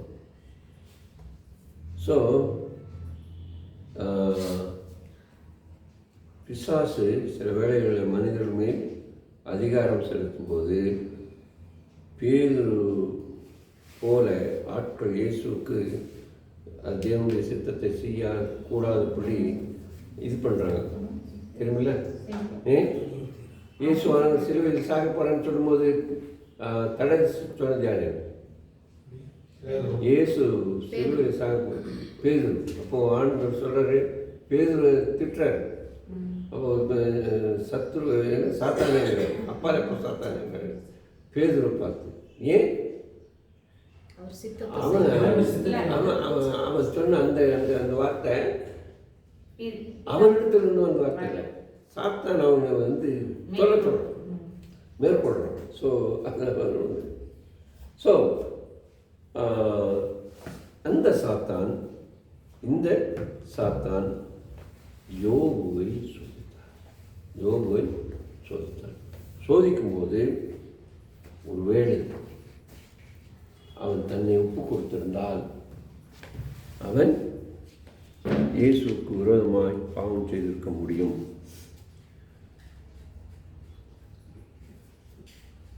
தேவனுக்கு விரோதமாய் பாவம் செய்திருக்க முடியும். ஆனால் கர்த்தருக்கு ஸ்தோத்திரம், யோபு அப்படி செய்யவில்லை. யோபுக்கு தேவன் காட்டின காரியத்தை சாத்தான் எடுக்க சொல்லி ஆண்டவரை வற்புறுத்தினார். ஆண்டவர் வந்து யோபு சுற்றி என்ன வைத்திருந்தார்? பாதுகாப்பு அளித்திருந்தார். அந்த பாதுகாப்பு எடுக்க சொல்லி தேவனை அவன் வலுக்கட்டாயம் பண்ணினார். இன்றைக்கு நம்மீது இருக்கிற இயேசுவின் ரத்தத்தை எடுக்க சொல்லி வற்புறுத்தினாலும் தேவனுக்கு கொடுக்க மாட்டார். ஏனென்றால் அன்றைய காலம் தேவன் நேரடியாக செய்தது, இன்றைய காலம் இயேசு கிறிஸ்து. இன்றைக்கு இயேசு கிறிஸ்து நமக்காக பரிந்து பேசுவார். பிதாவின் ஆண்டவரே, நீங்கள் ஆண்டவரே, அவனே தாங்க முடியாதவனாக இருக்கிறான்னு சொல்லிட்டு நான் ரத்தத்தை அவன் மேலே மூடி இருக்கேன், நீங்கள் அதை போய் எடுக்க சொல்கிறீங்களே, வேண்டாம் அவனால் முடியாது அப்படின்னு ஆண்டவர் மறுத்துவார். ஏன்னா நமக்காக ஒரு பரிந்து பேசுகிறவர், நமக்காக இறங்குகிற ஒரு ஒருத்தர், நமக்காக பேசுகிற ஒரு பிரதான ஆசாரியர் நமக்கு இருக்கிறார். அதனால் ஸோ வேலி அடைத்தார். யோபு குறித்து பிசாசு சாட்சி சொல்லணும், நீங்கள் வேலி அடைத்திருக்கீங்க. இன்றைக்கி நம்மை குறித்தும் அதே சாட்சி அவன் சொல்லுகிறான். ரெண்டாவது, யோபு தேவன் ஆசீர்வதித்திருக்கிறார் என்று சொல்கிறான். அதனால தான் அவன் பொருள் நிறைந்தவனாய் செல்வந்தனாய் இருக்கிறான் என்பதையும் சாட்சி சொல்கிறான். அதனால தான் ஆண்டவரோடு கூட அவன் வந்து சவால் செய்கிறான். ஆண்டவரை இதெல்லாம் எடுத்துருங்க, அப்போ பாருங்கள் இவன் மனுஷ புத்தி காமிக்கிறான்னா காமிக்க மாட்டான்னு பார்க்கலான்னு சொல்கிறாரு. அப்போது அவனுக்கு 5 சோதனைகள் வருது. நம்ம ஏற்கனவே பார்த்தோம் போன வகுப்பில். அந்த 5 சோதனைகளை தாங்கிக் கொள்ள முடியாத சோதனைகள் அவர்கள் தான். ஒருவேளை நீங்களும் நானும் இருந்தால் ஒருவேளை பாட்டு பாடியிருப்போம். என்ன பாட்டு பாடியிருப்போங்கிறத சொல்லியிருக்கேன் போகிறோம். இதில் பாருங்கள், சொத்து பறி போச்சு, பிள்ளைங்க செத்து போனாங்க, உடலில் பெரிய வியாதி வந்துச்சு, நேசிக்கிற மனைவி நேசிக்கலை, துரோகம் பண்ணல, அவள் துரோகம் பண்ணல, ஆனால் நேசிக்கலை. துரோகம் பண்ணுறதுன்னா நீ இங்கே இருப்பா நான் போகிறேன்னு சொல்லி போய் வேற ஒருத்தன் கல்யாணம் பண்ணியிருக்கோம், அப்படியெல்லாம் செய்யலை. என்ன அது துரோகம். ஆனால் அவள் கடைசி வரைக்கும் அவன் கூட இருந்திருக்கான். ஆனால் அவன் கூட இருக்கலை, அவன் தூரத்தில் இருப்பாங்க. ஏன்னா இந்த அந்த மாதிரி வியாதிகள் அதெல்லாம் அந்த காலத்தில் அறியாமையினால அவங்க தூரத்தெல்லாம் வச்சுருப்பாங்க. நான் இன்னைக்கு காலையில் இங்கே படித்த போது அவன் வந்து தெரு மூலையில் அந்த இதோட இந்த குப்பை கொட்டுற இடத்துல இருந்தான்னு சொல்லி படித்தேன். அது எந்த அளவுக்கு உண்மைன்னு தெரியாது, அப்படி ஒரு இது படித்தேன் நான். அதனால் மனைவியுடைய அன்பு குறைந்து போயிடுச்சு. வேலைக்காரன் வாசலில் நீங்கள் உட்காந்துருப்பீங்க, அந்த பக்கம் இந்த பக்கம் போயிருப்பான், இவருடைய மனைவிக்கு வேலை செஞ்சுருப்பான், எப்பா கொஞ்சம் தண்ணி கொடுப்பா அப்படின்னு இருப்பாரு. அதுக்கு முன்னாடி சொல்லாமே வியாதி வந்தனால சாம்பல்ல தானே இருந்தான். ஒன்று வீட்டுக்கு முன்னாடி இல்லாட்டி பின்னாடி இருந்திருக்கணும். வீட்டுக்குள்ள சாம்பலை கொட்ட மாட்டாங்க. சாம்பல் கொட்ட மாட்டாங்க. ஏன்னா சாம்பல் வந்து ஒரு விதமான மருந்து இருக்குது. என்ன சாம்பல் பூசிட்டோம்னா கொஞ்ச நேரத்துக்கு துக்கத்தை இல்லை, அது துக்கத்தை வெளிப்படுத்துறது இல்லை. நீங்கள் சொல்கிறது அது வந்து தாழ்மை காட்டுறதுக்கு, மனம் திரும்புதலை காட்டுறதுக்கு. ஆனால் சாம்பல் வந்து அடுப்பு சாம்பல் வந்து ஒரு நோய் நீக்குற மருந்து அந்த காலத்தில். கிருமி நாசினி. கிருமி நாசினி. ஆமாம், இப்பவும் அப்படி தானே. சாம்பலை குழப்பி போடுவாங்க சில பொண்ணுக்கெல்லாம். அது மாத்திரம் இல்லை, வீடு தெளிக்கும் போது சாம்பல் இது பண்ணுவாங்க. சாம்பல் போட்டு தானே முந்தி நம்ம வீடெல்லாம் மண் வீடாக இருக்கும்போது இந்த மாதிரி கல் இல்லாத போது மண் வீடாக இருக்கும்போது சாம்பல் சாணி ரெண்டையும் கலப்புவாங்க. சாம்பல் சாணி மண், ஐயா வெள்ளை மண்ணுன்னு சொல்லுவாங்க. இந்த வெள்ளை மண் சாம்பல் இது அந்த சாம்பல்லாம் நல்லா இது பண்ணி தான் இருப்பாங்க. கல்லடை அந்த கறி காசு சாணி போட்டு மொழுகுனதுல வந்து சாம்பல் டிசைன் கொடுப்பாங்க. அதெல்லாம் அது வேற. ஆனால் அதோட சேர்த்து தான் கலப்பி தான் இது பண்ணுவாங்க. இன்னொன்று, நீங்கள் கையில் ரத்தம் வருதுன்னு வச்சுங்களேன், கையில் வெட்டி ரத்தம் வந்துச்சுன்னு வச்சுங்க, ஃபஸ்ட்டு எதை போடுவாங்க? இப்போது மருந்து வந்துச்சு, வீட்டில எல்லாம் அந்த போரிங் போட்டு வச்சுருக்கோம். முந்தியெல்லாம் என்ன பண்ணுவாங்க? மஞ்சள் இருக்கிறோம். முதல்ல என்ன செய்வாங்கன்னா, முதல்ல துணியை இந்த நெருப்பில் காய வச்சு அதை கொஞ்சம் நெருப்பு வர்ற மாதிரி பண்ணி அதை தான் போடுவாங்க. அதை நல்லா போட்டு அந்த எரியும், அதை நல்லா எரிச்சிடுவாங்க அந்த காயத்தை. ஏன்னா அது ஒரு ஆன்டிபயோட்டிக். அப்புறம் சாம்பலை தான் போடுவாங்க. சாம்பலை போட்டு கொஞ்ச நேரத்துக்கு பிறகு தான் நீங்கள் சொல்கிற இதெல்லாம் போடுவாங்க. இந்த மஞ்சள் அதெல்லாம் போடுவாங்க. ஆமாம், அந்த நேஷனல் ஜாப் அந்த காட்டில் சர்வை பண்ணுறது எப்படின்னு சொல்லி உள்ளே போகிறப்போ அது மாதிரி செஞ்சு காட்டினாங்க. ஆமாம், சாம்பல் போல ஒரு அழகான இது இந்த ஆன்டிபயோட்டிக் எதுவும் இல்லை. ஸோ ஒருவேளை நீங்கள் சொன்ன மாதிரி வாசல்லையோ வெளியிலையோ முன்னாலே பின்னாலே உட்காந்துருக்கணும். ஏன்னா ஒருவேளை அவங்க மனைவி சொல்லியிருக்கிறாங்க, சொல்லியிருக்கோம். ஆமாம், இந்த கிறிஸ்மஸ் காலத்தில் நான் ஒரு கதை சொல்லுவேன். உங்களுக்கு அந்த கதை பிடிச்சிருந்தா நீங்கள் அடுத்த முறை இந்த கதையை சொல்லுங்கள். கிறிஸ்மஸ் டைமில் இந்த கதையை சொல்லுங்கள். ஒரு பெரிய வசதி உள்ள ஒரு பணக்காரர், அவருக்கு 100வது ஆண்டு விழா கொண்டாடுறாங்க. அப்போது எல்லாம் சேர்ந்து எல்லாரையும் கூப்பிட்றாங்க. அவரை நல்லா டெக்கரேட் பண்ணி முன்னால் ரூமில் உட்கார வச்சுக்கிறாங்க. அப்போது அவர் உட்காந்துருக்கிறாரு, எல்லாம் வர்றாங்க, கொஞ்சம் பேர்லாம் அவர் வணக்கம் செய்கிறாங்க. அப்புறம் அப்படி வந்து அவர் என்ன பண்ணிடுறாங்க, அந்த கூட்டம் கூட அவர் அங்கே இருக்க முடியாமல் அப்படியே போய் ரூமில் போய் ரூம் மாறி போய் என்ன கடைசியாக வீட்டுக்கு அந்த புறக்கடைன்னு சொல்லுவாங்களே, இந்த பின்னால் நம்ம வீட்டுக்கு பின்பக்கம் போய் உட்கார வச்சிடுறாங்க. இங்கே பசங்க விளையாடுறது, கெஸ்ட்டுங்க வர்றாங்க, சாப்பிட்றது, அதே இருக்கும். கடைசியில் இந்த கூட்டத்துக்கு நாயகன் யாருன்னு பார்த்தா இந்த நாயகன் தாத்தா. அவர் எங்கேன்னு தேடினா அவர் பின்னால் கொல்லப்புறத்தில் உட்காந்துருக்காரு. இல்லை, அதே மாதிரி ஒருவேளை ஒரு கொல்லப்புறத்தில் கூட அந்த அம்மா உட்கார வச்சுருக்கலாம். ஏன்னா இங்கே நிறைய பேர் வந்து போயிருக்கும்போது. ஆனால் இவங்க நண்பர்கள் வரும்போது 2வது அதிகாரம் 11வது வசனத்தில் மாத்திரம் படித்து நம்ம முடிப்போம். அடுத்த வாரம் இவங்களுக்குள்ள நடந்த உரையாடலை பற்றி படிப்போம். இன்றைக்கி அவங்க 3 நண்பர்கள் வர்றாங்க. அவங்க எங்கே அவரை பார்க்குறாங்கன்னு பார்ப்போம். அதுக்கு முன்னாடி நடந்த நிகழ்ச்சிக்கும் பார்ப்போம். அவங்க வந்து என்ன செய்கிறாங்க? 2வது அதிகாரம் 11. யோபுடைய 3 சிநேகிதராகிய தேமானியனான எலிபாசும் சூகியனான பில்தாதும் நாகமத்தியனான சோப்பாரும் யோபுக்கு நேரிட்ட தீமைகள் யாவையும் கேள்விப்பட்ட போது பாருங்க, யோபுக்கு நேரிட்ட தீமையை கேள்விப்பட்டு என்ன பண்றாங்க? அவனுக்காக பரிதபிக்கவும், அவனுக்காக துக்கப்படவும், அவனுக்கு ஆறுதல் சொல்லவும் ஒருவரோடொருவர் யோசனை பண்ணிக்கொண்டு அவங்க என்ன பண்ணாங்க? எப்பா யோபுக்கு இந்த மாதிரி ஆயிடுச்சாமேப்பா, நம்ம போய் ஒரு நாள் போய் பார்த்து வரலாமா? என்னைக்கு போகலாம்? ஏது போகலான்னு பிளான் பண்ணுறாங்க. பிளான் பண்ணி அவங்கவுங்க வேலைக்காரங்களெல்லாம் கூப்பிட்டுட்டு இப்போ இந்த 3 சாஸ்திரிகள் இருக்காங்களே, 3 சாஸ்திரிகள் மாத்திரம் வரல. தெரியுமா உங்களுக்கு? இயேசுவை சந்திக்க 3 சாஸ்திரிகள் மாத்திரம் வரவில்லை. 3 சாஸ்திரிகளோடு கூட அவர்களுடைய போர்ப்படையோடு அவர் வந்திருக்கிறார்கள். அவருடைய வேலைக்காரர்களோடு வந்திருக்கிறார்கள். ஏன்னா இன்னைக்கு இருக்கிற மாதிரி எங்கேயும் ஹோட்டல் கிடையாது.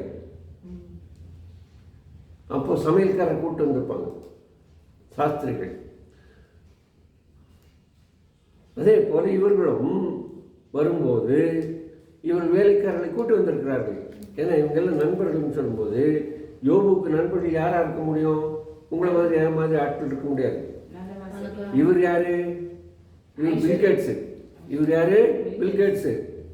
இவருக்கு யார் தான் ஃப்ரெண்டாக இருக்க முடியும்?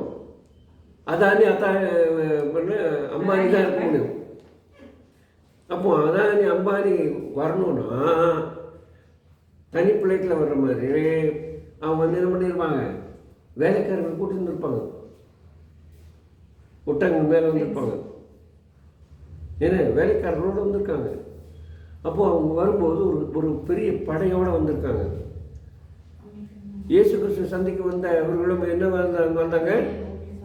3 சாஸ்திரிகள் மாத்திரம் சொல்லக்கூடாதுங்க. ஆமா, அவங்க பொண்ணு பொருள் எல்லாம் தூக்கிட்டு வந்தாங்க. வேலைக்காரங்க தான் தூக்கிட்டு வந்தாங்க. ஏங்க அவங்க என்ன கொண்டு வந்தாங்க? பொண்ணு பொருள் எல்லாம் கொண்டு வந்தாங்களே. இந்த இது மாதிரி கொண்டு வரல.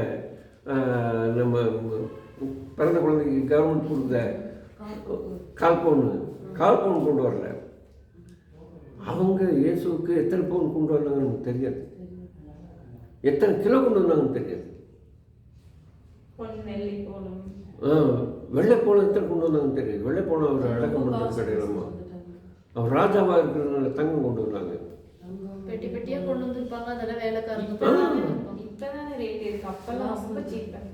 சீப்பாக இருந்தது. அந்த காலத்தில் அதுக்கு மதிப்பாக இருந்தது.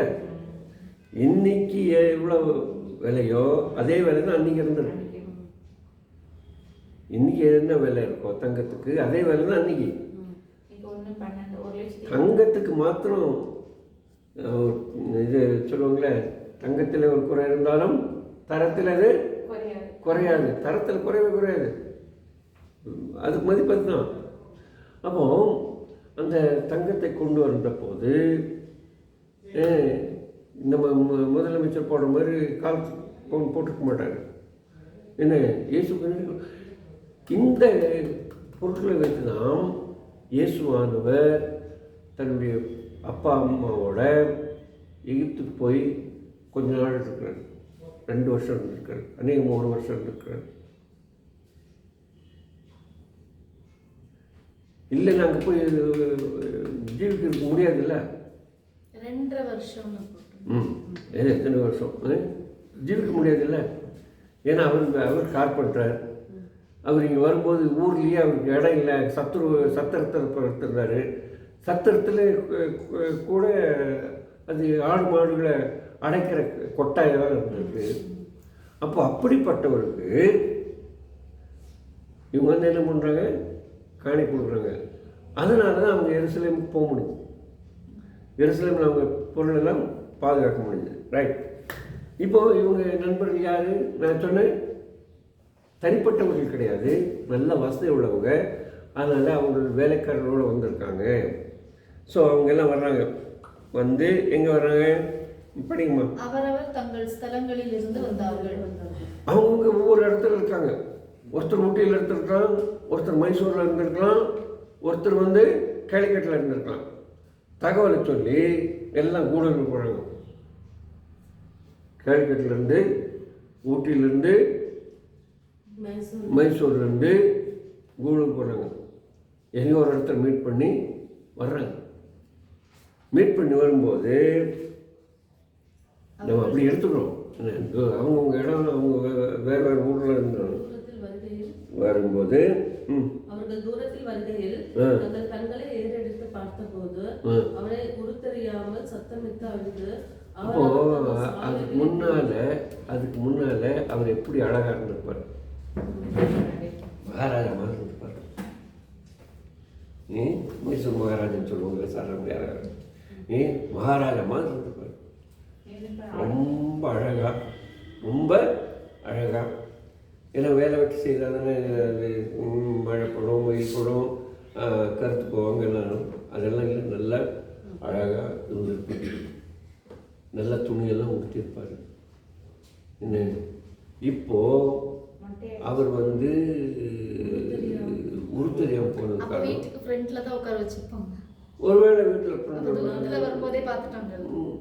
தூரத்தில் வர்றாங்க. யோபுடைய வீடு தெரியும். யோபுடைய வீடு சின்ன நம்ம வீடு மாதிரி 3 ரூம் வீடாக இருக்காது, 3 ரூம் வீடாக இருக்காது. அது குறைஞ்சபட்சம் 300 ரூம் உள்ள வீடாக தான் இருக்கும். அழுகிறாங்கன்னா அந்த காலத்துல எந்த ஒழுக்கம் உண்மையான ஃப்ரெண்ட்ஸா இருந்திருக்காங்க. ஆமாம், அதான் பார்த்தீங்களா பாருங்க. அப்புறம் என்ன ஆச்சு பண்ணுங்க. அவனவன் தூரத்தில் வருகிற தங்கள் கண்களை எடுத்து பார்த்தபோது அவனை உருத்தறியாமல் சத்தமிட்டு அழுது அவரவர் தங்கள் சால்வைகளை கிழித்து வானத்தை பார்த்து தங்கள் தலைகள் மேல் புழுதியை தூற்றி கொண்டு. அப்போ சால்வை போடுறது வந்து அந்த காலத்தில் வசதி உள்ளவங்க தான் சால்வை போட்டுருக்க முடியும். அந்த சால்வை, அந்த வசதியானவங்க அந்த சால்வை கிழிக்கிறாங்கன்னா நாங்களும் முன்னும் போது ஆகிட்டோம். ஏன் இதுன்னு அப்புறம் சத்தமிட்டு அழுது அவரவர் தங்கள் சால்வையை கிழித்து வானத்தை பார்த்து தங்கள் தலைமேல் புழுதியை தூற்றி கொண்டு வந்து அவன் துக்கம் மகா கொடி. இப்போ ஆக்சுவலி இப்போல்லாம் யாரும் சாவுக்கெல்லாம் அப்படி பண்ணுறதில்லை. நான் சின்ன வயசில் இருக்கும்போது எங்கள் ஊரில் சில கவுண்டர் மாருங்க இருக்காங்க. அந்த கவுண்டர் மாருங்க வீட்டில் சாவச்சுன்னா அங்கேருந்து வரும்போது அந்த அம்மா மாருங்க கூலிக்கு மாறு அடிக்கிறாங்கன்னு சொல்லுவாங்க மாதிரி அப்படியே தண்ணி அடிப்பாங்க, மாறு அடிப்பாங்க. ஐயோ போயிடியா வருவாங்க. ஏன்னா எங்கள் படுக்குங்க அவ்வளோ அந்த கூத்தெல்லாம் பண்ண மாட்டாங்க. அப்படியே வருவாங்க, அப்படியே இங்கே நின்று அப்படியே தலையை ஒரு விட்டு வச்சுட்டு அழுதுட்டு அப்படியே பண்ணி போயிடுவாங்க. ஆனால் இது வந்து பயங்கரமாக கற்றுட்டு வருவாங்க. அதான் பார்க்குறேன் பிள்ளைங்க. ஸோ அது மாதிரி ஒரு வேலை இது இருந்திருக்கும்.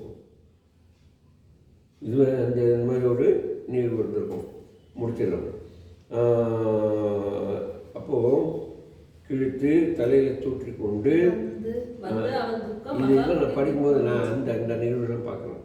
அப்படியே மண்ணெல்லாம் போட்டுட்டு, ஏன்னா சில வேளைகளில் நம்ம ஆட்கள் மண் எடுத்து மற்றும் மேலே போடுவாங்க பாருங்க, அதே மாதிரி சாப்பிட மாதிரி அதை எடுத்து அவங்க மேலே அவங்க போட்டுக்கிறது. ஏன்னா துக்கத்தை காட்டுறதுக்கு போட்டுட்டு அவன் துக்கம் மகா கொடிய துக்கம் என்று கண்டு ஒருவரும் அவனோடு ஒரு வார்த்தையும் பேசாமல் இரவு பகல் 7 நாள் அவனோடு கூட தரையில் உட்கார்ந்து இருந்தார்கள். அப்போ அழுதுட்டு வர்றாங்க, அழுகிறத கேட்குறாரு. இருங்க ஒரு நிமிஷங்க, அழுகிறாங்க. அப்புறம் பேசுறதில்ல, பேச முடியல, துக்கம் தோண்டி அடிச்சது. நான் சொன்னேன்னு நினைக்கிறேன், போன வாரம் ஒரு கவிதை படித்தேன். அந்த கவிதை 2 அடிக்க படிக்க முடிஞ்சது, நிறுத்திட்டேன். அப்புறம் வேற ஒரு கவிதை படிச்சுக்கிறேன் ஆன்லைனில். அந்த மாதிரி இந்த துக்கம் வந்து தொண்டை அடைக்கணும்னு வச்சுங்களேன், அதுக்கு மேலே நீங்கள் என்ன முயற்சி பண்ணாலும் நத்திங் டூ. அப்போ 7 நாள் சாப்பிடாமல் கொள்ளாமல் தண்ணி குடிக்காமல் ஒன்றும் பேசாமல் உட்காந்துருக்காங்கன்னா அவங்களுடைய அந்த அன்பு உறவு பாண்ட் எப்படி இருக்குங்கிறத நம்ம யோசிச்சு பார்க்கணும். சரி, அது மாத்திரம் இல்லாமல் அது பிறகுதான் அவங்க வந்து பேச ஆரம்பிக்கிறாங்க. பேச்சு யார் தொடங்கி வைக்கிறாங்க தெரியுங்களா? யோகி. என்ன வாய் ஆரம்பிக்கிறான்னு அடுத்து வர பார்ப்போம்.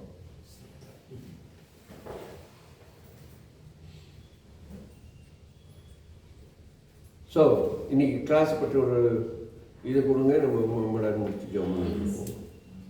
ஒரு ஓவரால் பிக்சர். நான் சொன்னது புரிஞ்சதா புரியலையா?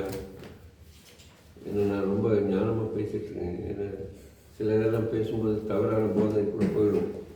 அது வரக்கூடாதுன்னு சாத்தானை குறிச்சு நிறைய வசனங்கள் அதுல இருந்துச்சு. குணாதிசயம் பேர் அவன் என்ன செய்யறான், அவனோட பேரு பேர்பட்ட சாத்தான். சாத்தான் தான் நம்ம சோதிக்கிறதுக்கு ஆண்டவர்கிட்ட பெர்மிஷன் வாங்கி சோதிக்கிறான். பிசாசால நம்ம தொட முடியாது. ஆண்டவர் கடைசி வரைக்கும் ஆண்டவர் பத்தி ஒரு வார்த்தை அவன் தோஷமா பேசுறான். இன்னொன்று வந்து பிசாசு வந்துட்டு நம்ம தொட முடியாது. ஆண்டவருடைய அனுமதி இல்லாம ஆண்டவருடைய இதெல்லாம் நம்ம படிக்கப்பட்டிருக்காங்க. 4000 வருஷத்துக்கு முன்னாலே சமபங்கு கொடுத்தவர். ஆமாம், அது முக்கியம் இல்லை. ஏன் இது சொல்லணும், அது இவங்களுக்கெல்லாம் நம்ம இப்போ இந்த அரசியல்வாதிகளுக்கெல்லாம் நாங்கள் என்னமோ பண்ணோம்பாங்கள, நீங்கள் பண்ணுறதுக்கு முன்னாடி பண்ணிட்டாங்க அப்படின்னு சொல்லலாம். அது ஒரு மாதிரி வெறுப்பு உண்டாக்கும். இருந்தாலும் வேடிக்கையாக சொல்லலாம். சத்துணவு பத்தி இப்ப ரொம்ப பெருமையா பேசுறாங்க இல்லையா. தஞ்சாவூர் வந்தார் இல்லையா நம்ம பைபிள் பிஎஸ்சிக்காரர் சீக்கிரம் பால். சீக்கிரம் ஆமாம், அவர் நிறைய பேருக்கு சாப்பாடு கொடுத்தாங்க, ஆண்டவரை அறிய வச்சாங்க. நிறைய பேருக்கு சாப்பாடு தெரியாது, சாப்பாடு இருக்காது, பிச்சை தான் எடுத்தாங்க. இன்றைக்கி எதை பேசணும்னு அதை தவறுன்னு சொல்லுவாங்க நம்ம ஆட்கள். இன்றைய நிலைமை வச்சு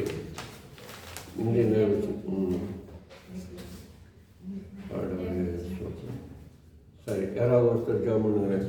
சகரியால சொன்ன மாதிரி வலது பக்கம் இடது பக்கம் ரொம்ப எனக்கு ரொம்ப பிடிச்சது. உண்மையில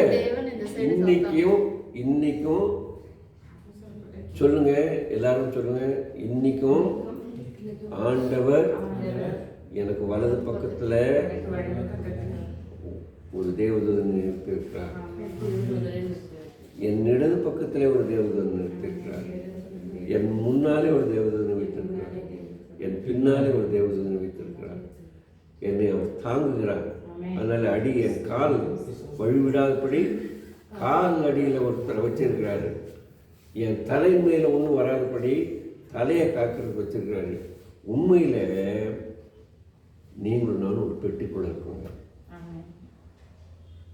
உண்மையிலே ஆண்டவர் நம்மை பெட்டிக்குள்ள வச்சு பாதுகாத்துக்கிறார். அந்த பெட்டி யாரும் திறக்க முடியாது. சத்துரு வந்து திறக்க முயற்சிக்கிறான், ஆண்டவருடைய உத்தரவு இல்லாமல் பெட்டியை திறக்க முடியாது. ஏன்னா அந்த பெட்டியை சுற்றிலும் ஆண்டவர் இருக்கிறாரு, தூதர்கள் இருக்கிறாரு. நம்ம எப்படி இருக்கோங்கிறத டெய்லி ரிப்போர்ட்.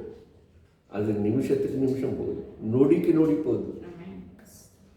நிமிஷத்துக்கு நிமிஷம் இல்லை, நொடிக்கு நொடி போகுது, டெய்லி போகுது.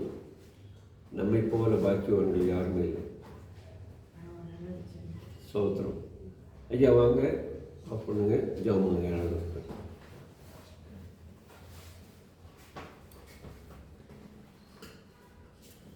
ஜாம் பண்ணுங்க. அன்பின் பரலோக